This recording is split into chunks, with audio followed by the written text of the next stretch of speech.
வணக்கம் மக்களே.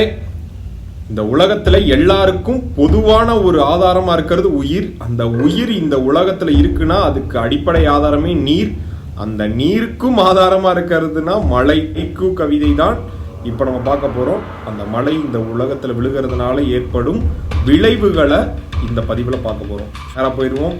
பூமியின் உயிர் நீர், மக்களை சுடும் சூரியனின் செந்நீர், வராமல் போனால் கண்ணீர், பல்லுயிர் ஓம்பும் குழல் நீர், இல்லாமல் பொங்கும் எரி நீர், மொத்தமாக வந்தால் வெள்ள நீர், இதில் மடியும் கொடியர் நீர் நீர் நீர்.